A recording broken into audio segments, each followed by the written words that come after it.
Well, hello again. Back with Mel.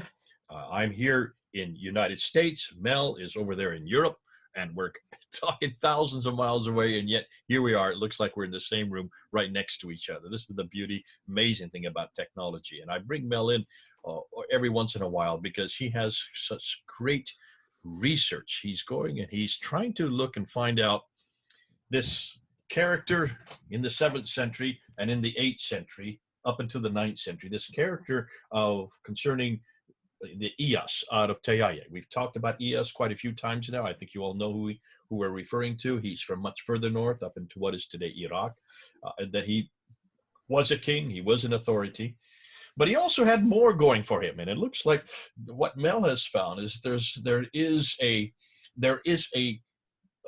view of this guy, this fellow who himself considered himself to be possibly a precursor to this Messiah who's going to come later, something like what Elijah was, a Elijah figure.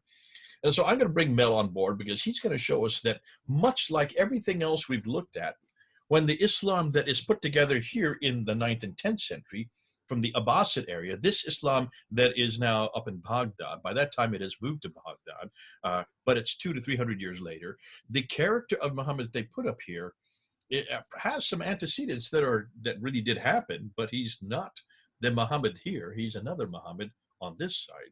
And yet they needed to give him body. They needed to give him a history. They needed to give him a place and also some background. And so they borrowed from this guy, and they borrowed a lot more than they intended. And this is what Mel's going to show us. He's going to show that there are enough. We now know enough about this fellow, this character, Ilyas from Tayaya, that seems to suggest that they took it, even his reference as to what his job was, what was his mission, his ministry in life. Looks like these people back here have even brought that into the picture. Great stuff. And this is what we love to do. Now, remember, these are white papers. These are what if scenarios these look like. And I'm going to let Mel to say where on his gradation of his categories this lies. And he may say that not everything is monolithic. There might be different gradations for different parts of the story. So, Mel, are you there? Yeah, I am, Jane, and thanks for welcoming me back. So just to introduce this, people may have heard about the Messiah complex. I'm going to introduce the idea that Muhammad had an Elijah complex. I don't know if this term has ever been used before. No, you're coining it right now. This is the first time other people can borrow it, and then you can be credited for it. Much like we're finding Islam borrowing everything and then taking credit for itself. No, in this case, let's go ahead and say that one of the Melvilisms, or we'll call it the Melisms, for the future will be the Elijah complex. Absolutely. So there's two aspects of this that Islam has tried to forget. One is there's prophecies connected with Muhammad that didn't come true, and the Islamic tradition is designed to hide this failure on Muhammad's behalf. And there's also something funny about his real name that Muslims would rather not know about. And this fundamentally undermines the whole Islamic tradition. So we're going for the nuclear today. Okay, wow. So let's a big thing today. So let me just share the screen. Tell me if you can see this. Yeah, there it is. So thank you. Okay, so our title today is Muhammad, the man with the Elijah complex. So, now, just to put this into context, I'll go over the categorization that I'm using before I explain why I've given it a 4 here. So a 0 would be something which is like a conspiracy theory or a wild idea without any fact-checking done. A 1 would be where I'm fishing or pondering an idea and just thinking out loud. A 2 is for a deeper probe with some corroborating evidence. A 3 would be a credible hypothesis. A 4 is a workable theory, so it's got quite a lot of evidence to back it up. A 5 would be a slam dunk, a theory with multiple sources that is clearly proving the case. So this is where we're at. Now, an early source paints Muhammad as the eschatological warm-up act, not as the headliner, as the Islamic tradition would later present him as. The Doctrina Jacobi is a 7th century Greek Christian polemical tract set in Carthage in 634, but written in Palestine sometime between 634 and 640. So if you look next to Antioch, this is where it was written, but way over on the western side in Carthage, this is where it's said to have taken place, if that makes sense, which is in Sika Mina, which And is for in people today, Palestine. just so where people understand today, Antioch would be modern Turkey, the southern part of modern Turkey, and Yeah. Carthage over on the left would be modern Tunisia, or the city of what is today Tunis. So people, just so people will know where you're talking about for in today's geography. Yeah. So if we draw from the source itself, he was proclaiming the advent of the Messiah according to this really early source. So it's quite interesting. This is very different from the Islamic tradition here. So quoting directly, and they were saying that the prophet had appeared coming with the Saracens, and that he was proclaiming the advent of the anointed one, the Christ who was to come. I having arrived at Sikamina in Israel, stopped by a certain old man well versed in scriptures, and I said to him, "What can you tell me about the prophet who has appeared with the Saracens?" He replied, groaning deeply, "He is false, for the prophets do not come armed with a sword.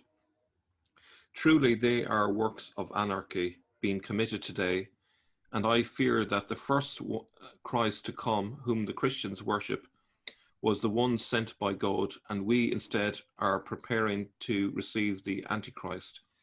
Indeed, Isaiah said that the Jews would retain a perverted and hardened heart until all the earth should be devastated. But you go, Master Abraham, and find out about the prophet who has appeared."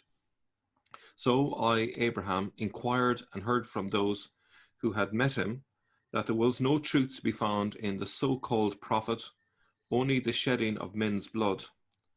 He says also that he has the keys of paradise, which is incredible. And it's interesting that the fact that he mentions that he replied groaning deeply, and even at the end says, which is incredible. So this idea that this guy was a prophet was treated with utter incredulity, particularly the idea of a prophet coming with a sword. Now,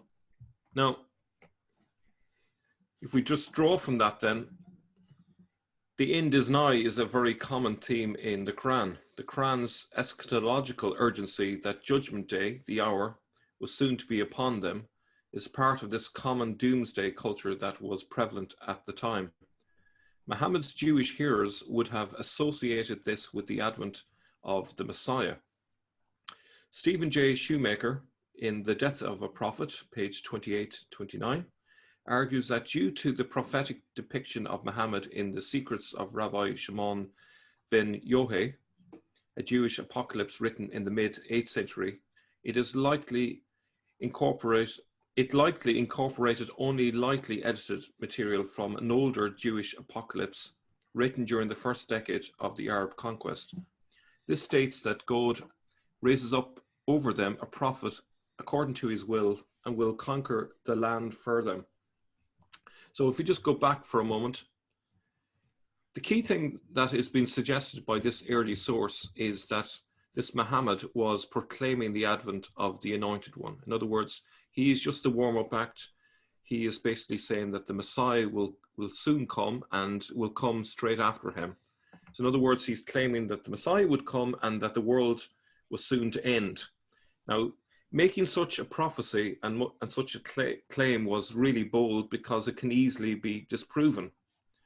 And it was disproven simply because the world continued to exist, and we're now 14 centuries later. So his claims that the Anointed One was about to come has been proven to be false. And obviously this is not something that the Islamic tradition particularly wants to remember.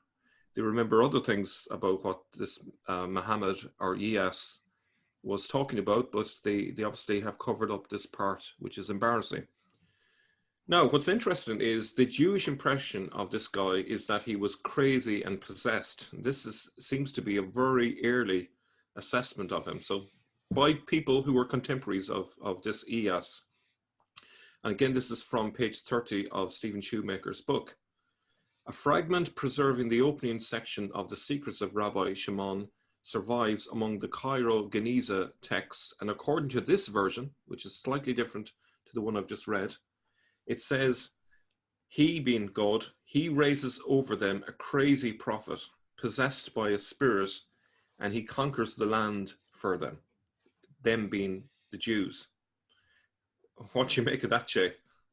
Well, crazy, possessed, and conquering seem to fit perfectly. Yeah, and it's not a good impression of Muhammad. This is from people who saw him, so he doesn't look like he's in the full, he's in his full senses. He seems to be perhaps fanatical. Maybe he was possessed. We don't know, but they don't take him as just a regular, normal human being here. When you look at the traditions, which is fascinating, of when he was receiving revelation, wahi, it's called wahi in Arabic, is inspiration is coming upon him. In almost every case, you can see that, number one, he hears the sound of bells, he hears the buzzing of bees, he froths at the mouth, he has these fits, these look like epileptic fits. He falls to the ground. People would try to hold him down. It takes 6 people to hold him down. He has so much strength, and he screams and has enormous headaches. What does this sound to you? Like someone who is possessed by an evil spirit. Absolutely, yeah. Quite crazy, I would suggest. So even the traditions have taken and still incorporated that part of it. Yeah. And people have always said to me, doesn't this show that this is an argument from embarrassment? Why would they incorporate these two? Well, to remember, back in those days in the 9th century, especially in the 9th century, a kahin would be a storyteller, somebody who is like a griot that we have in West Africa.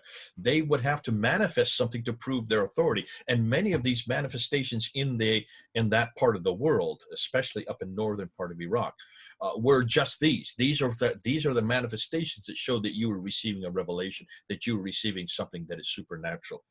Today, we see that as demon possession, or we see that as schizophrenia, or we see it all kinds of difficulty, mental problems. But not back then. Not back then. Everybody who has received a revelation should manifest these kind of manifestation. Now, by doing that, the Jews looking upon him see him as crazy, possessed, and of course he is well known that he conquered the land. That was one thing. That was one of his jobs. From their perspective, they got it right. They got it correct.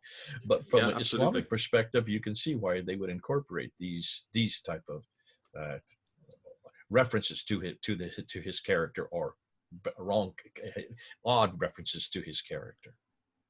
You know, from a Christian perspective, it is not a total surprise to find a source like this saying that he possessed. But like, if you were to think of an event that was so key to, if you like, the devil's mission, and this would be it, because if you think about it, because of the advent of Islam, Christianity lost 50% of its lands, 50% of its adherents.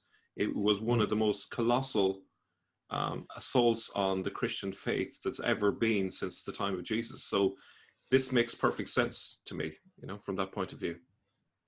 Yeah, and I would suggest that also, since in the Arab world, that was something that was seen as honorable, that was something that's seen as credible, and also something that would give this person authority, they would push these manifestations as from their perspective, whereas Christians would say, no, this is what a crazy person would do. This is what a possessed person would do. So you can see 2 different cultures are clashing at this point, possibly because of these manifestations.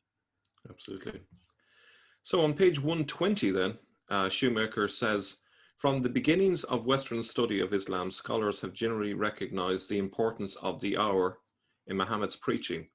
The coming judgment is the second most common theme of the Quran, preceded only by the call to monotheism. So why is it such a big theme? It probably suggests that this was a core part of Muhammad's teaching.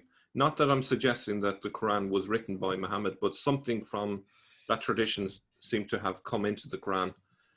Paul Casanova asserts that both the Quran and the Hadith reveal a pressing belief in the imminent end of the world, in Muhammad and his followers. So again, this idea that there was a strong belief that the world was about to end in this early tradition, and the obviously the world didn't end, so they swept this out of the tradition later. Now, I don't know if you want to say anything about that, but I'm going to just move on. Go ahead. That makes sense. Okay. Go ahead. Okay. So I'm going to bring in a source now. This is from Isho Yab III of Adiana bin, who died in 659. He's an East Syrian source.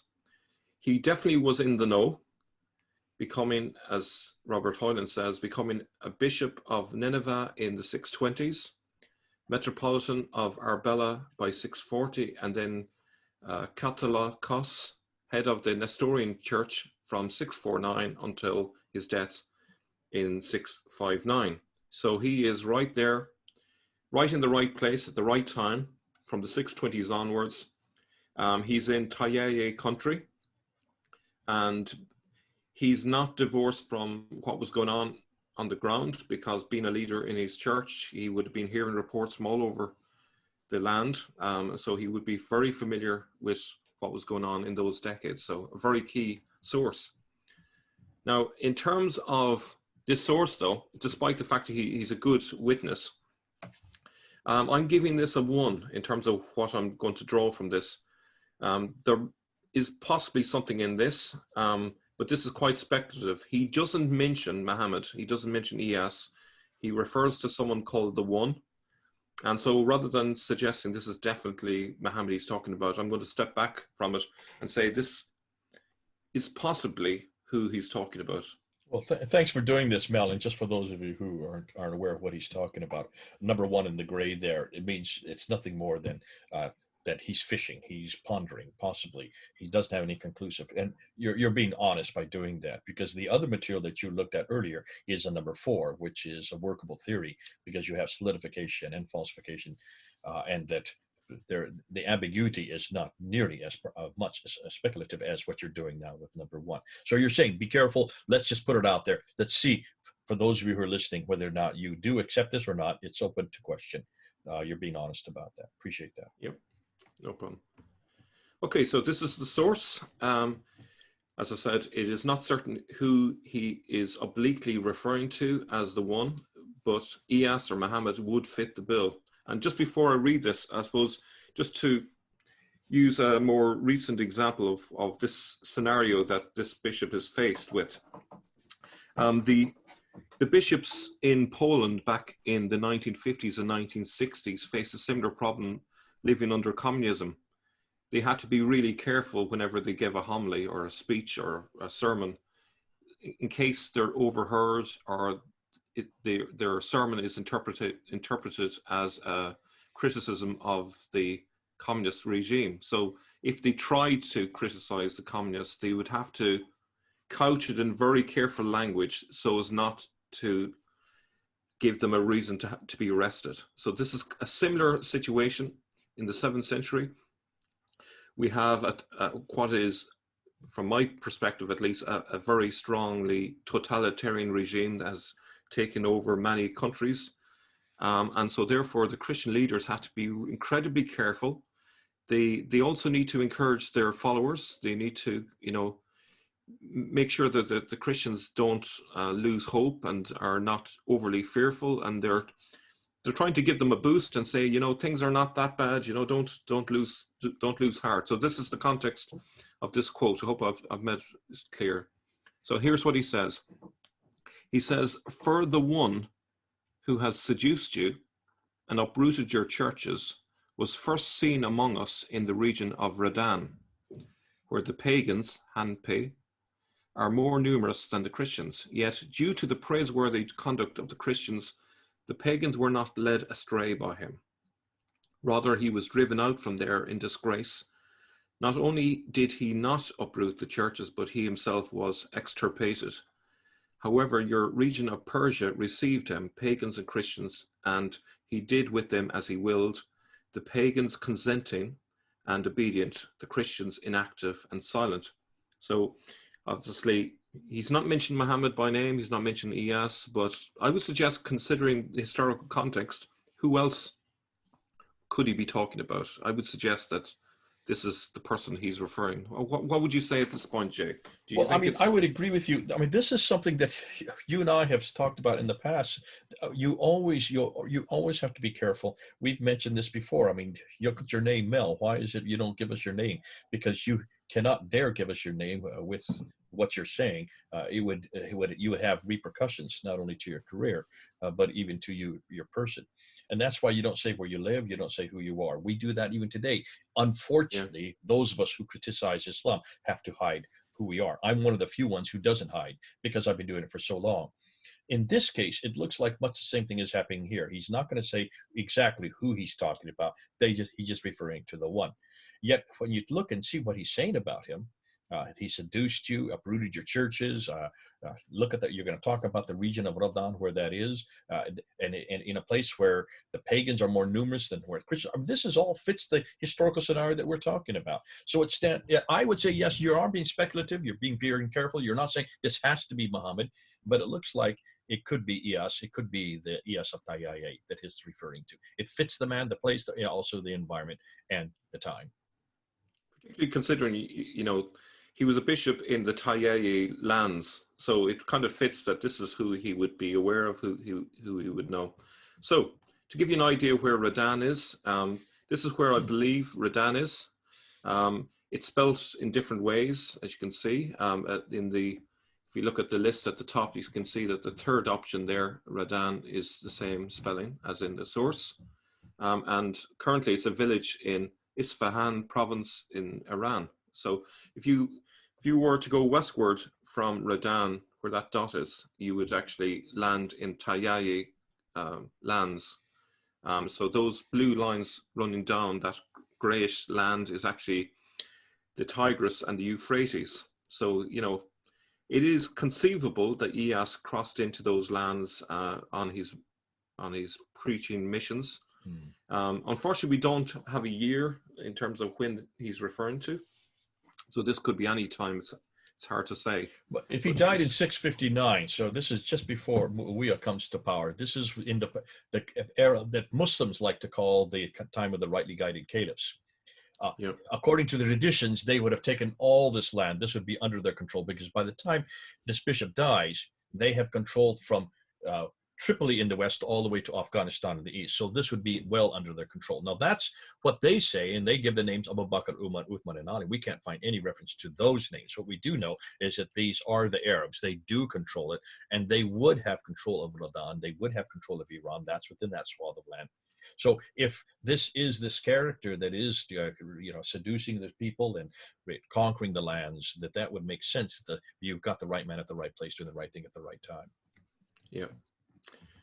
No, this is a continuation of the same source. And what's interesting, it actually contextually, this backs up the idea that it could be Muhammad because of the fact that he's referring to the Arabs and the conquest of the Arabs.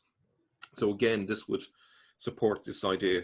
He says, as for the Arabs to whom God has at this time given rule over the world, you know well how they act towards us. I would suggest take a lot of what he's saying with a pinch of salt, considering his situation. Not only do they not oppose Christianity, but they praise our faith, honor the priests and saints of our Lord, and give aid to the churches and monasteries. Why then do your, I'll be careful how I say this, Murwinaye, I think that's how you might pronounce it. So why then do your Murwinani reject their faith on a pretext of theirs? And this when the Murwinani themselves admit that the Arabs have not compelled them to abandon their faith, but only asked them to give up half of their possessions in order to keep their faith. Obviously a clear reference to the jizya there. Yet they forsook their faith, which is forever, and retained half of their wealth, which is for a short time. Now, just before we go into a bit further, the Murwinaye, it's unclear who is being referred to. These are a group of Nestorians, but there's a confusion. Are they the people of Merv? Or is this a reference to the Maronites? We don't know exactly, but I suppose it's not key. But you can see there, he's talking about that while the Arabs didn't force them to abandon their faith. They are encouraging them with a 50% tax, essentially. They have to give up 50% of their possessions if they want to remain as Christians. And obviously, a lot of the Christians were leaving the faith. And this is obviously is quite alarming to the bishop. And he's trying to say, hey, it's not so bad. 50%, what's 50%? You know? So is he being facetious here, is what you're saying? Are you saying he's being sarcastic? Yes, yeah. He's trying to, what we would say in Ireland, he's trying to plumose them, which means he's basically trying to gently encourage them to resist. But he's studiously avoiding criticizing the Arabs directly. But if you read between the lines, he's obviously criticizing them. But he's saying, like, they praise our faith, honor our priests and saints, and they are aiding our churches and monasteries. Well, if they're taxing the adherents to Christianity, asking them to give half of their possessions, then clearly they're not honoring those people. They are not aiding the churches. They're doing the opposite. So if you read between the lines, you can see what's really going on. That, you know, he has to say nice things about them, but in reality, their faith has been destroyed by these Arabs. So now, you know, just to further what I'm saying is, Isho Yab is not safe to openly criticize his overlords. We can understand why he doesn't name the one who has seduced the people. It would be likely highly dangerous to do so under the totalitarian regime that prevailed. We ought to take it with a pinch of salt, his praise for how well the Maghreb treat Christians, especially when he admits they only asked them to give up half of their possessions, i.e. the jizya. This was likely said to reassure his own Nestorian adherents at a time of great uncertainty. So this is typical of when you're under duress. When you're under duress, you have to be very careful how you be critical. And in some ways, he's using irony, sarcasm, to hide the fact that they are under duress.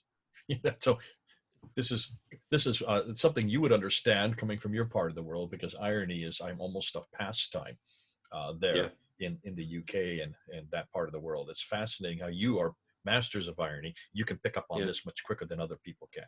Absolutely, yeah. No, sarcasm is part and parcel of communication in Britain and Ireland. You know, it's part of what you do, and it's a very nuanced thing, but you can detect it from a mile away. And this is clearly, you guys can detect it. We in America, it tends to go over our heads. We forget a lot of the times when we're looking at your humor. Most Americans I know don't understand British humor because of that. And yet it's brilliant. If you live there where I did for 25 years, I picked up on it and saw it and understand it. In fact, that's how you can see it so much clearer here. This is what's going on here. In this case, the 7th century. Yep. Okay. Now I'm going to move on to another area, and we're going to be looking at we're going to be looking at Ilyas's name, and this is, I'm really looking forward to sharing this because it's going to be quite fun, I think. So just drawing your attention to the Latin phrase "nomen est omen," the name is a sign. This is something I'm quite interested in. We spoke about my name earlier on and the meaning of the name, and this is kind of connected with that in a sense. Nominative determinism is the hypothesis that people tend to gravitate towards areas of work that fit their names. Essentially, people draw meaning from their names, and thus their names become self-fulfilling. So, Jay, if we take your surname, for example, Smith, you know, you've been hammering the heretics for decades. You know? So that's what you do with my name. I'm a smithy. I'm supposed to be smithing, hammering away at different pieces of metal. I'm hammering away at criticism. Okay, I'll run with that. That's the first time anybody's ever tried to impose that on me. God bless you. Okay, but this is so nominative determinism. You take on and you do what your name suggests, is what you're saying. Yeah, absolutely. It's almost like a subconscious thing. You fulfill the meaning behind the name. So you're not conscious of it, but it kind of leads you, it gives you a suggestion. And then once you do some particular vocation in life, it kind of makes sense, and it kind of gives you a sense of you've achieved who you really are. So one Well, explanation I for should be a little bird then, because I'm a jaybird. Jaybird is a little bird that just flits and floats and does all kinds of things. Be careful. I hope I'm not my knowledge of determinism doesn't impose that upon me. So maybe that's the reason for your colorful shirts, Jay. Maybe. So one explanation for nominative determinism is implicit egotism, which states that humans have an unconscious preference for things they associate with themselves. So there have been a number of funny examples of this psychological phenomenon, and I'm sure our audience will enjoy some of these. So there was a book on polar explorations by Daniel Snowman. These are all absolutely true. There's an article on urology by researchers named Splat and Weedon, which I think is my personal favorite. The psychologist Carl Jung cited as an example Sigmund Freud, who studied pleasure and whose surname means joy. So that was an interesting fulfillment. A study of American dental rolls showed a significant correlation between men called dentists and men becoming dentists, which is strange. Igor Judge is the real name of a former Lord Chief Justice of England and Wales, who clearly was a judge as well. And sorry, this might be a little bit rude, but Thomas Cropper was the inventor of the toilet. Yeah, that one I've heard. That's a well-known one. Well done. Yeah. And so other funny examples, a neuroscientist called Lord Brain, a firefighter called McBurney, a cashier called Kaching. Kaching. Andrew Drinkwater, he was a worker in the Water Research Centre. There's a physician called Dr. Doctor, an ophthalmologist called Ashley Seawright, a gastroenterologist called Dr. Joshua Butt, a music teacher called Miss C. Sharp, a chef called Tim Kitchen, and a weather presenter called Amy Freeze. You know, so these are sweet. Some hilarious examples of people fulfilling their names in very real ways. This one, I have to say, I really enjoy. This is Sue Yu. An American lawyer said that when she was younger, people urged her to become a lawyer because of her name, which she thinks may have helped her decision. And as I mentioned earlier on, my own name, Mel, partially led me into a study of Islam because Melissa means slave of Jesus. I wondered why Islam also used a similar name for Jesus, Isa. So there you have it. Now, where this becomes significant is in terms of Ilyas. Ilyas is the Arabic form of Elijah. Why is that significant? Malachi chapter 4, verse 5 to 6 says the following: Behold, I will send you Elijah the prophet before the great and awesome day of the Lord comes, and he will turn the hearts of fathers to their children and the hearts of children to their fathers, lest I come and strike the land with a decree of utter destruction. So you can see how Ilyas, his name is Elijah, and how this fits in with the idea of him thinking of himself as a prophet before the great and awesome day of the Lord comes. Remember, we mentioned earlier on about this idea that he thought that the world was about to end and that he was the precursor for the Messiah. Did Muhammad imagine that he was some sort of Elijah figure due to his name? Had he an Elijah complex? And another interesting detail is you notice the word strike there, because we discussed a few videos ago about the meaning of Mecca. And the actual word in Hebrew is wahik keti, if I'm not destroying the Hebrew language, and it means and strike. The Strong's Hebrew says in its concordance that one alternative for that word strike is Mecca. So perhaps the word Mecca or Makkah might come from this term. So if you think about it, if there's a reference here to Elijah and there's a reference to Mecca in the same passage, maybe this is where the importance of Mecca as a place name came into its own. Just an idea I'm throwing out there.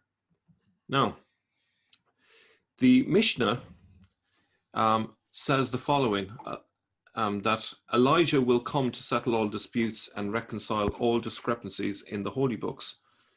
In that passage quoted there of the Mishnah, Discussion ensues as to what Elijah will accomplish. At the end of the passage, it says, quote, "The sages say Elijah will come to make peace in the world, as it is said," and then follows a quote from Malachi's passage that we mentioned just a few moments ago. This is why the Jewish reaction to the claim of prophethood in Doctrina Jacobi is so withering. He is false, for the prophets do not come armed with a sword.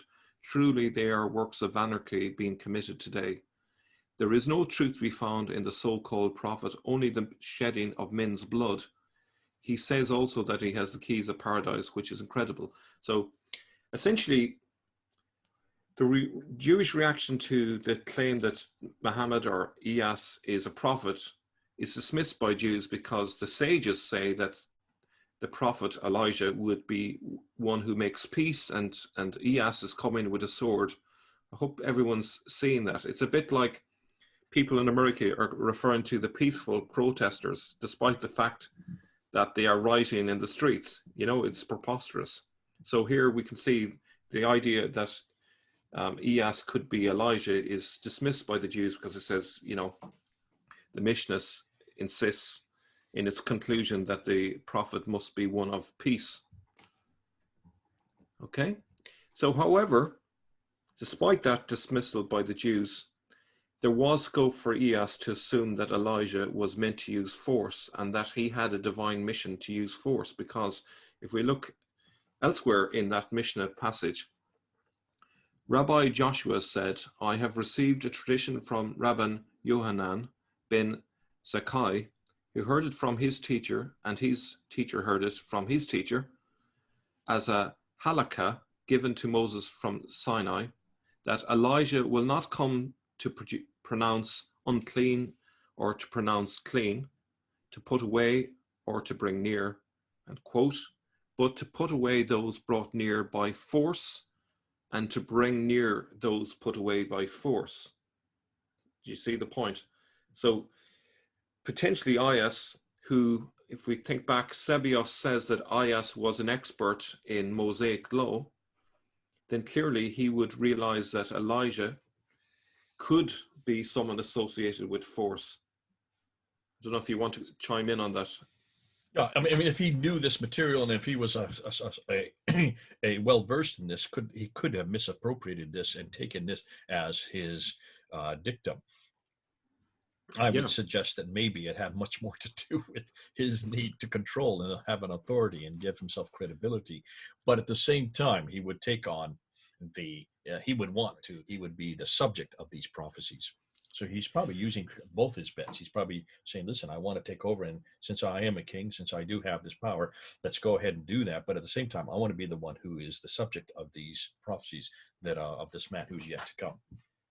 Yeah, well, you know, it's very convenient for him to have this passage because he can claim a divine right to use force. And, you know, it's a mission from God and God is on my side, you know, and it's always been a very powerful argument to make. Because who can disagree with God, you know? So if you argue that God has given you a mission, that you are essentially an Elijah figure, you're preparing the world for the end of the world, and that the Messiah is about to come, then you can use this as part of your ideological argument for why people should support you and get on board and not oppose you. So what you're saying is really he's taking on the Elijah figure. He's doing that because that would give him a credibility. But at the same time, he's then zeroing in on this Mishnah from Edoyot 8:7 and saying, however, the modus operandi that I do so is to use force. So he's pulling the two together and say, I am the subject of both of these. Not only am I the one who then introduces the end of times, but I'm also the one who does so by use of force, and I've given authority to do so because it is how do you argue with God himself? God had given me this authority. Okay. And actually, so what he's actually doing as well, if you can read between the lines, he's basically saying, okay, the Mishnah has this option, which is the idea that Elijah can use force. But the rabbis have dismissed this option. They've considered it, and after careful consideration said, no, the real Elijah figure must not use force. It must be a person of peace. So he's basically attempting to overrule the Jewish conclusion on this. The highest Jewish authority, which is, as just to remind ourselves, is to be found in those academies in Iraq, in what was formerly Babylon. So that this is what we're talking about here when we talk about the Mishnah. So he's basically overruling these Jewish leaders, which are found in the same land that he is the king of. So he's coming up toe to toe with the Jewish leaders in his own land here by going against this. So it's quite interesting how all of this pulls together. So what does Ilyas actually mean?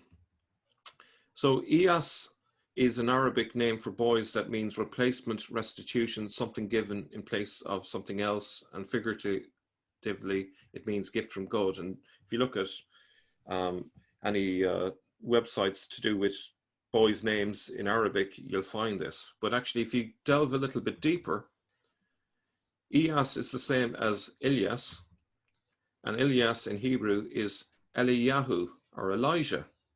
And that Eliyahu is particularly very interesting, because Eliyahu literally means my God is Yahweh. How about that, Jay? Oh, goodness. Oh, goodness. So this comes around to nip him in the bud. This literally is hugely embarrassing. Now, you know, a lot of people in the comment section who maybe have disputed my claim that Muhammad was originally called Ilyas, and they say, well, why would they forget this name? Why hide it? Why change his name to Muhammad and give actually not only his name, but actually create a complete fictional biography with fictional parents' names and so on, going back many generations? Why would they do that? Well, the reason is because you can't have a prophet who is claiming Yahweh as his God in his actual name. It just does not fit. So you've got to get rid of this Elijah name. You have to hide this over. And so there was, as we, you know, probably come back to it later, but, you know, in Abbasid times, when they do refer to Ilyas in the historical record, they make it appear that Ilyas was on the opposing side to Muhammad, because they don't want people to know of this connection. They can't completely delete him from history, but they have to pretend he's someone else, because this is so embarrassing to just the so Islamic people tradition. realize, and we need to remind people that in an earlier episode, you did talk about the fact that Ilyas's nickname is Muhammad. Yes, yeah. So they've thrown out the formal name and now are using the nickname Muhammad. Look at myself. My nickname is Jay. That's not my real name. I'm not going to tell you what my real name is, because I have to be careful with that. But my nickname that I use all over the world and that I'm known by is nothing more than the name that is the popular name that everybody uses. It's what I use on the internet. It's what I use when I travel. It's used when I do my lectures. It's what I've used since I was, in fact, it was given to me when I was first born, because there was another person with my name in the hospital. They didn't want us to get us two babies mixed up. And so that's why they gave me Jay as my nickname. So in the same token, you can see here, Muhammad was the one that was appropriated, was given to him. They took the nickname and made that the common name, made that the popular name, and also made it the authoritative name. Yep. So just to continue then, this may be a chief reason why Muhammad's original name has been covered up. The Umayyads and the Abbasids didn't want their founder's name to have any association with Yahweh. It directly contradicts the Shahada that there is no God but Allah, and Muhammad is his prophet. If you think about it, it's hugely embarrassing that Ilyas's name actually means my God is Yahweh. So it contradicts the Shahada, the most important. Like here we go again. It's one of the 5 pillars of Islam being destroyed through Ilyas's actual name. It's very damaging indeed. Oh, boy. So you've kind of come through the back door. That's fascinating. Well done, Mel. So in conclusion, Muhammad's real name gives us a reason why he thought he was a prophet armed with a sword, and his name is a direct contradiction of the Shahada. The Shahada says the only God is Allah, but his name proclaims Yahweh. So I just remember from our times in Speaker's Corner, remember when you were on the ladder shouting, Yahweh, Yahweh. But because even even the word name Allahu Akbar just means he is the greater. And we would always put it to Yahweh, Huwa al-Akbar. You may have the greater, but Yahweh, he is the greatest. And so we would Yes. do it. Listen, you've done a great job here. And this is probably a hugely important talk that you've just given. Not only are you showing that this person, Ilyas, from Tayaye, up north, up in what is today Iraq, that this character is a historical character. He seemed to have a function, and he seemed to have taken that function very seriously.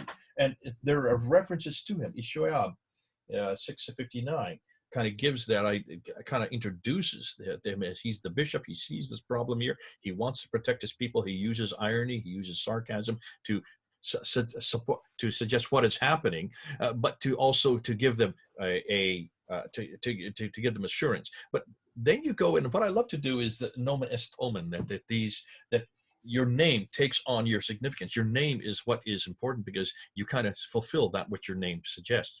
And in this case, you have Ilyas, who has a name that, as you're coming out the very end, is the wrong one, because Ilyas is another name for Elijah, which is another name for the God. My God is Yahweh. My God is Elijah. Yah at the very end is Yahweh, and that's the name that is given to God there in Exodus 3, verse 14 and 15. I'm sorry, given by God to Moses before he went down to Egypt to bring out the Israelites. So here you have a real problem. It's a dilemma for those who want to now introduce Muhammad, or in this case, Ilyas. They cannot use Ilyas because that name is the reference to the God who is in the Bible, and that God who's in the Bible is the Son of God, who his name is Jesus Christ, and you cannot have that God, because that's your biggest competition are the Byzantine Christians, who are the only other superpower, and they want to eradicate that idea that Jesus is God, and Ilyas would be too close to that. They sublimate that and they introduce Muhammad, which is his nickname, as we've seen earlier. That is his nickname. They elevate that one because the praised one, as we first have been hearing from where this was introduced probably on the Dome of the Rock and on the coins back in the 7th century. Yeah, I just want to say, this name is kryptonite to Islam, because not only have we got the wrong God, but if you look at the historical record as well, is the fact that he was saying that the world was going to end and that he was the precursor to the Messiah, and that never happened. And that makes him a false prophet and a failed prophet. It's very destructive. Once you think about it, and I encourage Muslims to really think about it, take all this evidence here. There's been an attempt to cover up the fact that here is someone who thought he was a prophet, but he was a false prophet and a failed prophet. And that's really important that you grasp the significance of this. Well done. For those of you who are watching, can you see what Mel has done here? Mel has he's followed the evidences on the ground. We've always asked people to do this. We've asked Muslims to do this. Mel's doing it since they are refused to do this.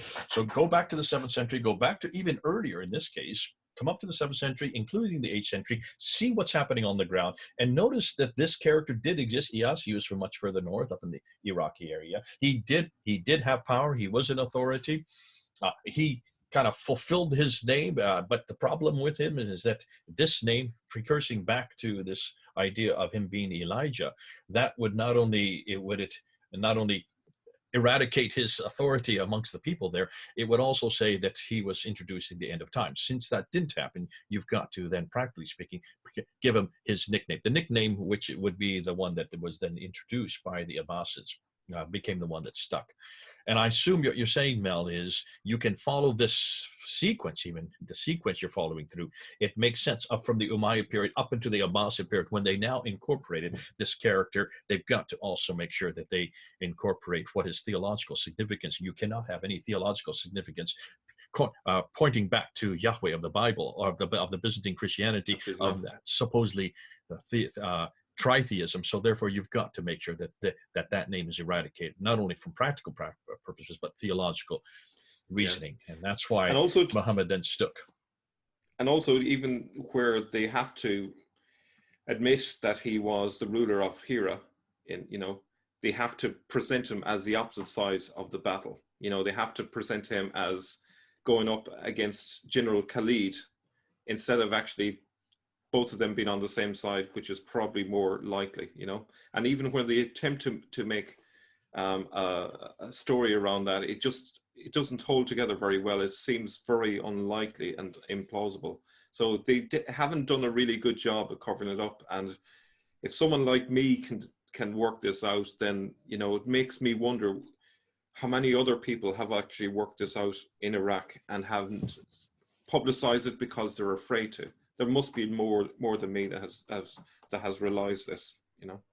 Well, I think, Mel, what you're doing, you probably aren't very many people, because not many people are actually doing what you're doing. You're rather a rarity, and that's why you're a breath of fresh air for many of us who are historians, because you're doing what all historians should do: go back, find the evidence, follow it, come up with your theories, put it out there as a white paper, and then get responses back.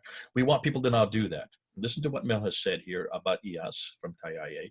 Look and see what he's saying about whether or not he has taken on to himself the mantle of an Elijah figure, and see himself as an Elijah character, coming out with that type of the same type of ministry that Elijah have, but then creating and seeing that those who then take on that and then incorporate it into the later traditions realize that you can't have that name. You've got to use another name, because that one has Yahweh's name in it. You cannot have anything to do with Yahweh, and that's why they've gone and they've chosen to use the name Muhammad. If this is so, then Mel, you've uncovered a real rock here, and this is going to cause an awful lot of, I'm sure, remonstration, probably some backlash from the Muslims who are listening to this. Do remonstrate. Feel free to backlash. That's one of the nice things about YouTube. You have the right to do so. Mel will be watching your comments. He'll be responding to as best he can. And we'll go from there, because we're just putting together more and more evidence after evidence after evidence. I love what you've done with prayer. I've loved what you've done with the Ramadan. I love what you've done with the word Mecca. I've loved what you've done now with the name Muhammad itself. And here's another nail in the coffin that we're finally starting to nail down. It's been great having you here, Mel. It's been terrific to do these episodes with you. I'm sure there's many more as you continue to unlock many of these books and many of these writings, many of these articles, many of these rock inscriptions. Everything you're looking at seems to be bringing out a little bit more of how Islam has borrowed ideas, has borrowed characters, has even borrowed names, has borrowed places, and has redressed it, takes the form and puts it into a completely new meaning. And the meaning they put onto it has historical antecedents. And when you look at those historical antecedents, it's not the same person, nor the same place, nor the same person, nor the same environment, and certainly not the same time. Well done. This is good to be able to unpack it. Now let's see how people then respond to it. Okay, then. Here it is. Mel and Jay. You in Europe, me in the United States. Over and out.